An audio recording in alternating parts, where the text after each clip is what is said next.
Teve alguns casos assim que me marcaram muito na minha vida.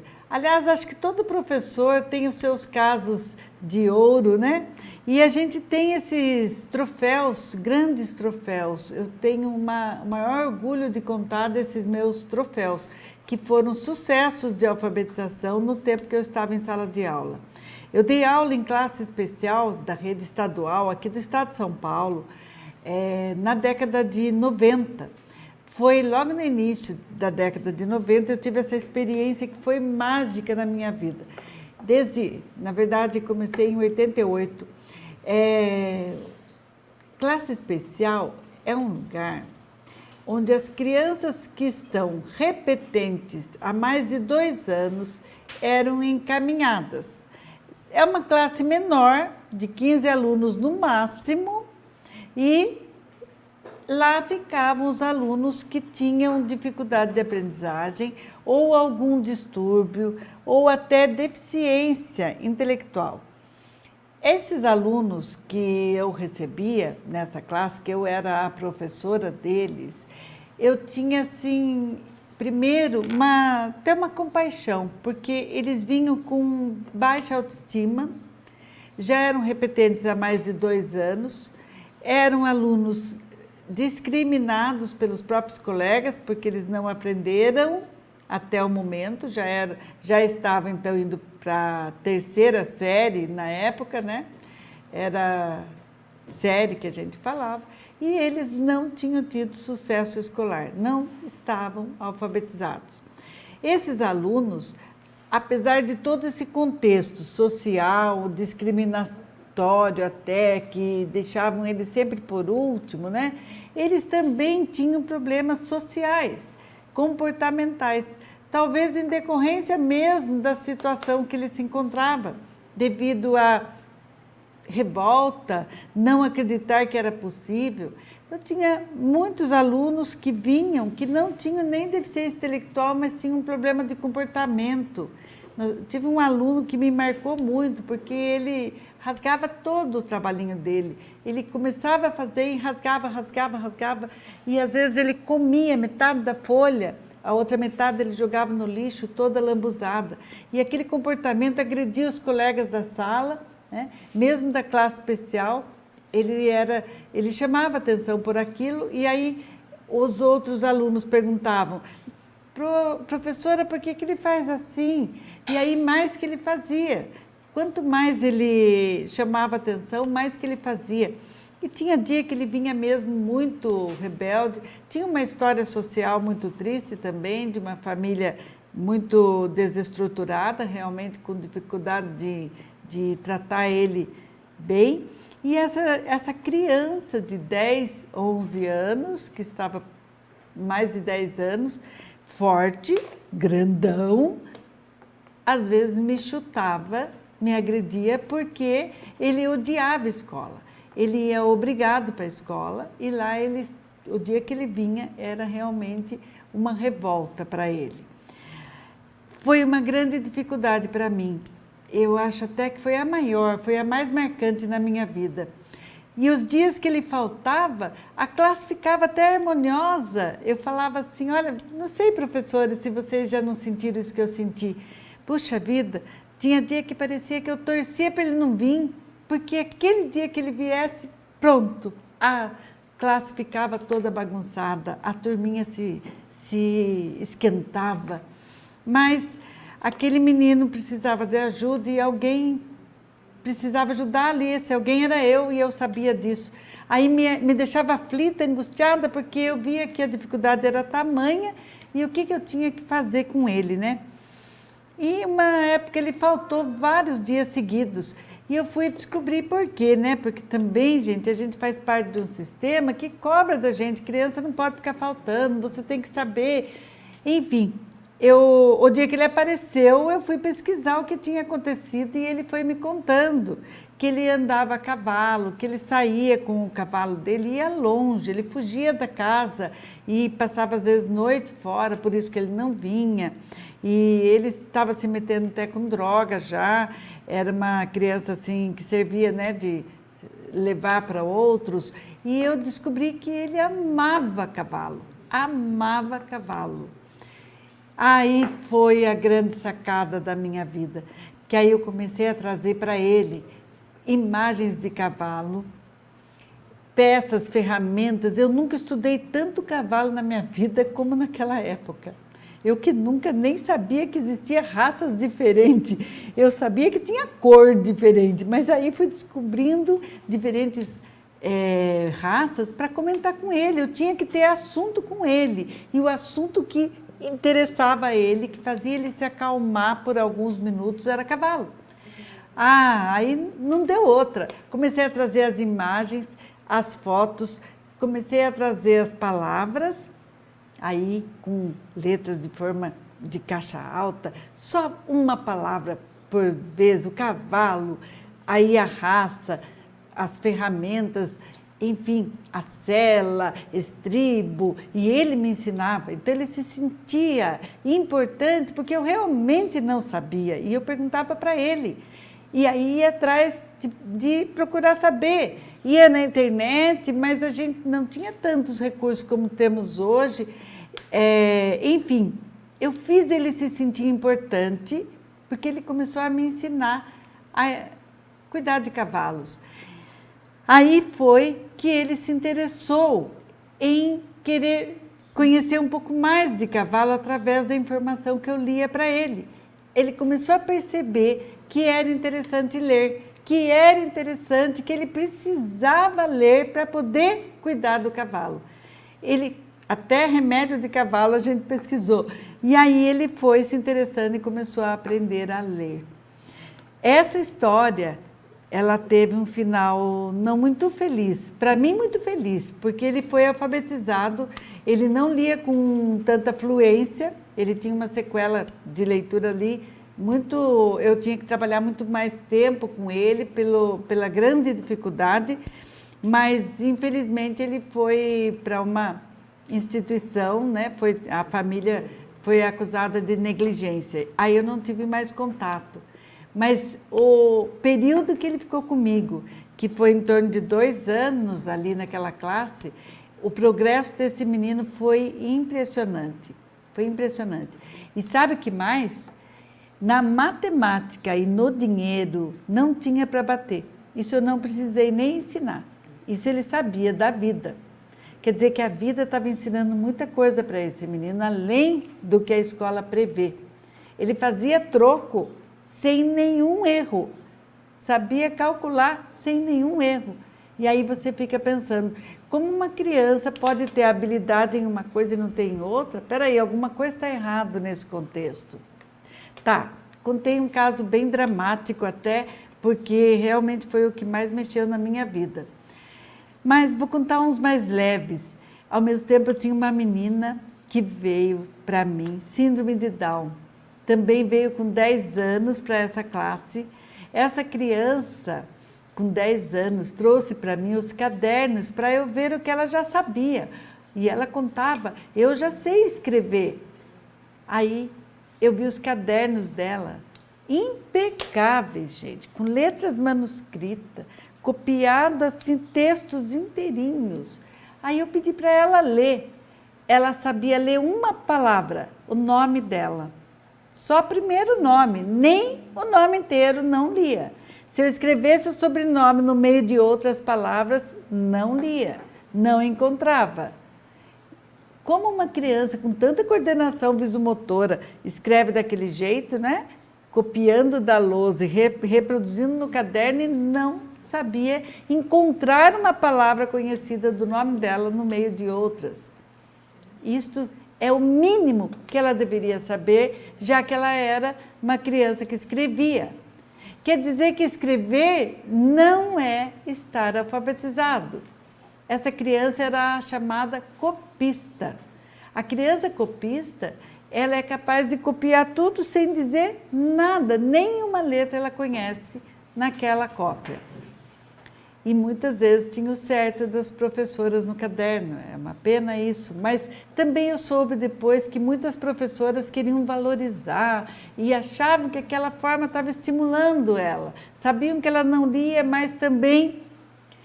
Mas ela mesma percebeu que ela não lia realmente, e ela foi ficando muito triste, e eu comecei a entender que eu tinha que achar uma estratégia para ela ler, porque se essa criança tinha vontade, tinha a curiosidade, e era já uma copista, né? Sabia? Eu tinha que parar. Ela não mais escreveu nas minhas aulas, mas ela começou a ler. E aí as experiências foram as mais diversas com síndrome de Down. Eu nunca desacreditei do potencial dela. Essa foi a que aprendeu com fluência a ler correntemente, a ponto de ler livros sozinha. É uma criança assim que a mãe e os pais ficaram muito felizes. Eles falavam para mim, Selma, a gente não acreditava mais que era possível.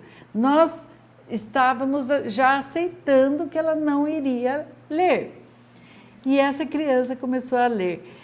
Eu alfabetizei ela, especialmente com desenhos, porque ela pintava muito bem. Pintava pano de prato, pintava quadros, a mãe sempre estimulou a arte muito bem, eu aproveitei essa arte para a alfabetização. E foi uma riqueza.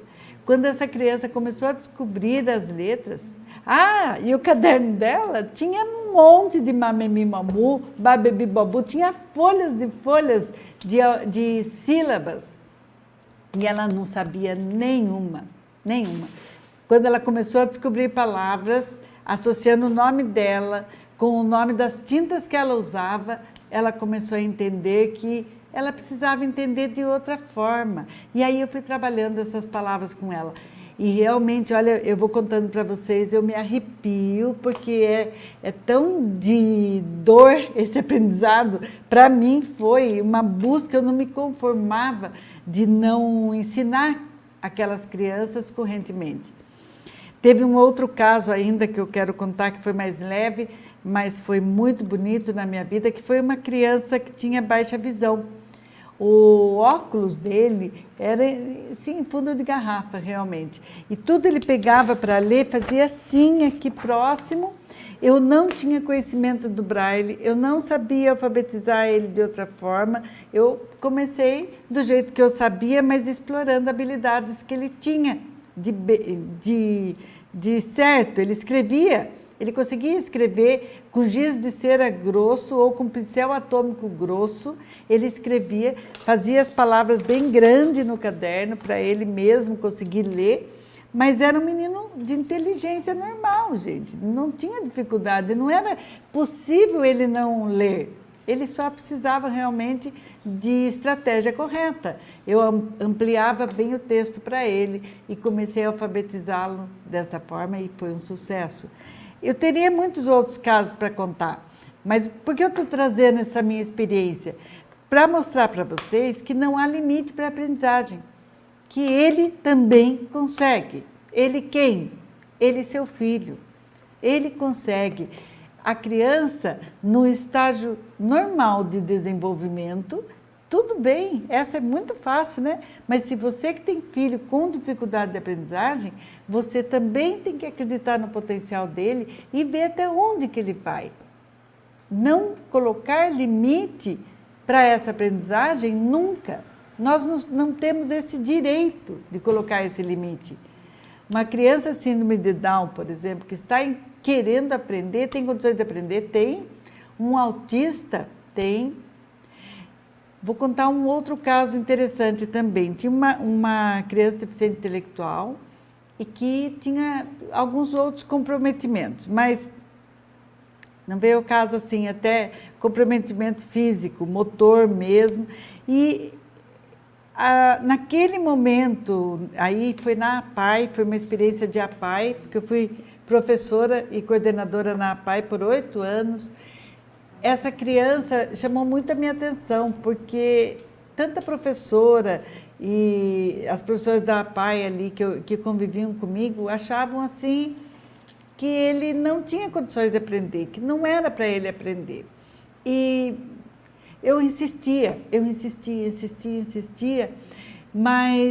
e mudei estratégias, o tal do insistir do mesmo jeito, não, mudava estratégia, mudava de um jeito e de outro, Mas eu percebi que quando eu fui brincando e fazendo umas atividades bem prazerosas, ele se envolvia com a atividade a tal ponto que ele não se ateve, não queria aprender a ler e escrever. Ele se desenvolveu na fala, ele se desenvolveu na autonomia, ele conseguiu ir ao banheiro sozinho, coisa que ele não fazia, já era grandão.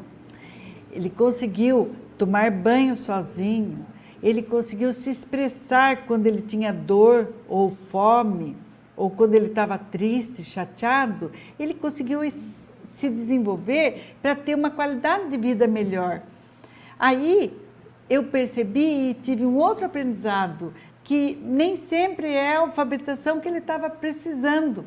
O que ele precisava era dessa autonomia, para ele se sentir melhor, ele com ele mesmo e ele no social. Até a família reconheceu muito isso, percebeu que não era alfabetização o caso dele, era desenvolvimento, era desenvolvimento. Aí vocês podem estar me questionando, né? Mas, Selma, você não fala que é para qualquer criança, é para a gente tentar? É para a gente tentar. Por quê? Porque a forma que a gente está indicando para vocês fazerem é brincando. E o brincar, esse sim, é para todos. Esse é para sempre para todos. Nós nascemos com o brincar como forma de interação no mundo. A criança tem o brincar dentro dela e isso é inato para ela.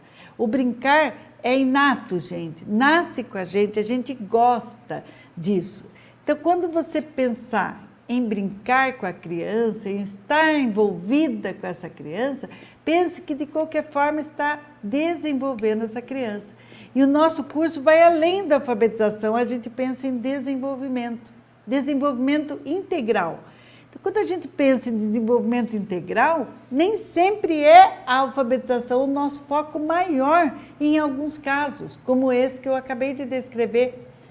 Esse caso, a autonomia que ele desenvolveu, a habilidade motora, a independência do mundo adulto, que aí ele pôde sentir, foi para ele muito mais importante do que o ato de aprender a ler e escrever. Percebem que às vezes nós adultos, nosso mundo, nossa sociedade cobra de termos sempre leitores. E muitos casos de seres humanos que precisam de uma atenção, de uma visão geral, de um desenvolvimento integral muito mais preocupante até do que o ato de ler e escrever. Mesmo assim, eu reforço que o brincar nesses casos, todos eles irão proporcionar desenvolvimento, sempre. O desenvolvimento integral, a independência, a autonomia, o ser feliz, ter qualidade de vida, o buscar ser feliz sempre, porque só tem um motivo para a gente estar nessa profissão que eu estou, ou que vocês estão como educadores nessa hora. Toda mamãe vira educadora, vira professora, não é? Essa missão de ser professor ou psicopedagogo que atende esses casos, professores de educação especial que atende casos como esses que eu estou explicando aqui, só tem um porquê, o porquê de fazer essa pessoa ser mais feliz, o porquê de fazer essa pessoa ser realmente, dar o potencial dela o máximo que ela puder. E reforço que eu acredito piamente, nós não temos o direito de colocar o limite na aprendizagem de ninguém. O limite quem põe é a própria criança, através da nossa observação, da nossa mediação, nós vamos enxergar esse limite, nós vamos poder dizer, até que está bom, então vou reforçar outros aspectos que a criança goste, que a criança tenha habilidade, que a criança se desenvolva, porque sempre tem a porta da aprendizagem. Só que a chave está do lado de dentro. A chave da aprendizagem está do lado de dentro da criança e nós temos que ajudá-la a girar a chave. E para ajudá-la, nós temos que ir ao encontro daquilo que a criança gosta, daquilo que a criança sabe, daquilo que a criança se sente empoderada para fazer. Então, quero que você também me conte seu caso. Hoje foi um relato de experiência, da qual eu relatei alguns fatos de alguns alunos que eu tive. E alunos esses que me impulsionaram, mesmo através de um sistema tradicional que eu vivia, que eu era cobrada a dar notas e eu não queria dar notas, porque naqueles casos não cabiam, mas eu tinha que dar notas, eu tinha que avaliar, e aí eu estava vendo outras formas de avaliar, outras formas de ensinar, outras formas de conviver, porque a educação, ela tem que ensinar muitas outras coisas, não podemos nos ater só aos estudos acadêmicos. O nosso curso, vocês vão ouvir em alguns depoimentos, as mães falam que o quanto desenvolveu a autonomia da criança, por exemplo, o envolvimento da criança com outras crianças, com outras situações. Por quê? Porque isso, através do brincar, ela foi percebendo que era possível. De qualquer forma, é assim que a gente vai sentindo que pode contribuir. E toda essa experiência que eu trouxe nesse relato, nós vamos vendo que cabem sempre a gente reproduzir. Por isso esse relato de experiência aqui hoje, desculpa eu falar tanto da minha própria vida, mas é experiência que pode iluminar a sua experiência. Pode iluminar e, de repente, você pensar, olhar para a sua criança e falar, peraí, o que será que você está precisando aprender? Como eu vou te fazer aprender? E aí eu vou dizer para você, eu te ensino. Eu tenho muitas formas de te ensinar, que é através de atividades brincantes, através de jogos, que eu posso mostrar para você como você faz. Por isso, gente, convido e reforço, a Semana do Alfabetizar Brincando está correndo, é esta semana, até sexta-feira. São 3 aulas que vocês irão receber, da qual eu falo disso que eu estou agora relatando aqui. Você vai ver como é possível, é só você aplicar com a sua criança aí e perceber a diferença. E cada criança responde de um jeito, cada criança é um, cada um responde de um jeito, mas todas respondem. Por quê? Porque nós estamos brincando. E brincar é inato, e brincar é natureza humana. É natureza humana. Nós temos que brincar. E hoje, será que tem perguntas aqui, gente? Não sei se o chat aqui caiu a internet, mas eu não estou vendo ninguém aqui. Será que não tem? Não sei se vocês não puseram e o meu computador desconectou com a queda de energia que deu, tá? Mas, de qualquer forma, eu tenho uma pergunta que um pai me mandou, que eu gostaria de ler antes da gente encerrar a nossa live. Pessoal da produção no Instagram tem perguntas? Alguma coisa? Não?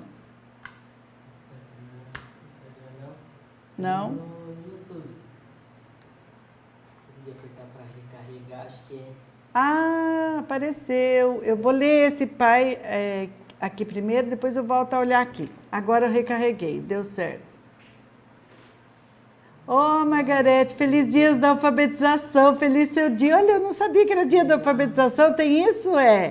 Que bacana, obrigada, Margarete, por ter me contado isso. A Margarete é professora, gente, de educação infantil e sabe alfabetizar brincando, porque ela está aprendendo no curso com a gente e é uma professora muito esforçada. Um beijo, Margarete, um beijo para todo o pessoal aí de Ribeirão Grande, Capão Bonito, toda essa região que eu amo muito. Deixa eu ler desse pai aqui para vocês, gente, que legal. Olá, tudo bem? Minha filha está no 2º ano, está com dificuldade em ler e escrever. A senhora me orienta? O Rogério Montenegro. Então, Rogério, 2º ano, com dificuldade de aprender, nós temos que atuar nela. Tem que descobrir nessa criança a porta de aprendizagem. Eu te oriento que você se inscreva na Semana de Alfabetizar Brincando. Lá eu vou dar todas as dicas que cabem para você. Todas elas cabem e não desista de ensinar seu filho, porque é assim que ele vai aprender, com formas diferentes, pessoas diferentes e você sendo o mediador desse processo. Isso que dá certo. Deixa eu dar uma olhada aqui, o que nós temos aqui, quem está aqui. Olá, Adriana, Janaína, Brigitte, dando boa tarde, Lúcia, Marilene, Margarete, Josino, boa tarde, gente. Poliana.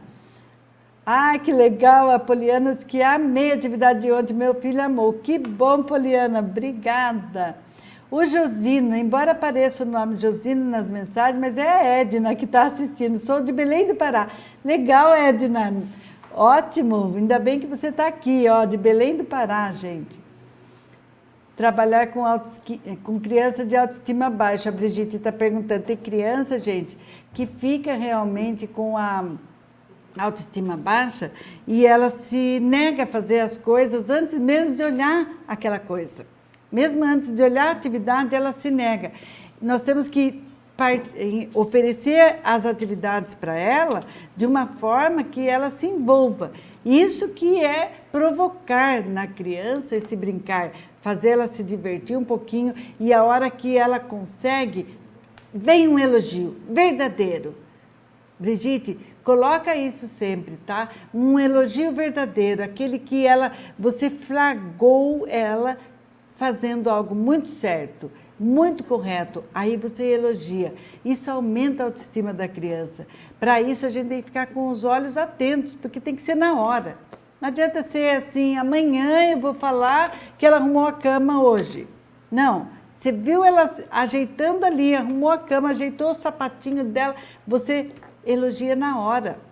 Ou ela acertou um jogo com você, não elogie só atividades intelectuais. O elogio tem que vir para as atividades que ela faz no dia a dia. Esse elogio faz a criança acreditar-se capaz. Aí ela vê, eu sei fazer. E é tão gostoso, né, quando a criança tem uma autoestima equilibrada, o que ela fala? Ela fala, pode deixar, mamãe, eu sei. E quando ela descobre que ela sabe, ela sai querendo contar para todo mundo. Se ela está brincando com você e viu que ela acertou, que ela conseguiu, ela sai correndo contar para o pai, ou contar para o irmão. Enfim, ela tem uma necessidade de expor-se como de sucesso. Isso você consegue atuar nela. É sobre isso a nossa aula de ontem, hein? Quem assistiu aí direitinho, legal. A Edna falando então aqui, professora, a senhora é um exemplo a ser seguido. Obrigada, que seja mesmo, amém. Que muitos professores estejam refletindo, né, nesse momento de pandemia, refletir como fazer essa aula online ficar mais prazerosa, né? A Paula aqui, nessa semana alfabetizar, vamos ter algum material em PDF para imprimir, trabalhar com as crianças? Paula, nesse primeiro momento não. Por quê? Porque as atividades que eu estou proporcionando na semana é para você comprovar como que vivenciando aquelas brincadeiras ou jogo, você consegue fazer a criança se desenvolver. Estamos falando, então, de desenvolvimento integral. E esse interesse da alfabetização vem junto. Não precisamos ficar apegos aí, nesse momento, a papéis. Ele vem, mas não agora, nessa semana. A Delma, meu filho tem 7 anos, ainda não consigo ensiná-lo a ler. Delma, é bem isso, tá? Ensinar é uma aprendizagem também para a gente. Por isso que eu falo, gente, eu não gosto de fazer atividade direto para a criança. A nossa atividade é com vocês. Eu gosto de formar vocês. Eu estou formando aqui professor ou mãe, pai, mediador. Vocês serão mediadores da atividade com a criança. A execução da atividade é com vocês. Todo o sucesso de muitas crianças que estão sendo alfabetizadas aí é sucesso da mãe. É disso que eu quero falar com a Lucineide hoje à tarde. O quanto que ela se esforçou, não sendo professora, ela entendeu a atividade e aplicou. Sabe, eu quero que ela conte isso para vocês, como que ela fez ali para entender essa atividade, como a gente consegue ensinar vocês a serem esse mediador de sucesso. Por quê? Porque não é difícil, porque eu estou proporcionando que você brinque com seu filho. É você se deixar entrar e se envolver com a atividade. Mas tem que acreditar, né, gente?